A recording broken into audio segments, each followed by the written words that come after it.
नमस्कार शेतकरी मित्रांनो, स्वागत आहे तुमचं आमच्या प्रगतशील शेतकरी या यूट्यूब चॅनलवरती. तर मित्रांनो, खरीप भाताची लागवड होऊन आता जवळपास 2.5 ते 3 महिने होत आहेत व तुमचे भात आता झेंडापान म्हणजेच फ्लॅग लीफ बाहेर बाहेर पडून फुलोऱ्याच्या अवस्थेत येण्याच्या काळात आहे. तर मित्रांनो, याच काळात पिकावरती कानी, शीतरॉत, सीड ब्लाइट यांसारखे रोग पडतात व मावा, तुडतुडे व पाणी गुंडाळणारी अळ्या यांसारख्या किडी पडतात व लागवडीपासून सांभाळ केलेले भात पीक उत्पादनात मार खाते.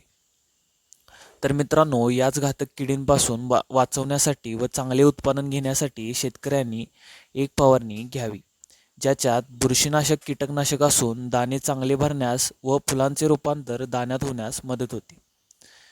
तर मित्रांनो, या फवारणीत तुम्ही 0050 100 ग्रॅम प्रतिपंप व महाराष्ट्रासाठी शिफारस असणाऱ्या सूक्ष्म अन्नद्रव्याची ग्रेड प्रतिपंप 40 ग्रॅम व नेटिव्ह या बुरशीनाशकाची 10 ग्रॅम प्रतिपंप आणि आलिका या सिंजेंटा कंपनीच्या कीटकनाशकाची 8 ते 10 मिली प्रतिपंप याप्रमाणे पिकावर फवारणी करावी. तर मित्रांनो, अशा प्रकारे तुम्ही पिकाला रोग व कीडमुक्त ठेवू शकता व चांगल्या प्रकारचे उत्पादन घेऊ शकता. तर मित्रांनो, माहिती कशी वाटली कमेंटमध्ये सांगा व आवडले असल्यास व्हिडिओला लाईक करा व चॅनलला सबस्क्राईब करा.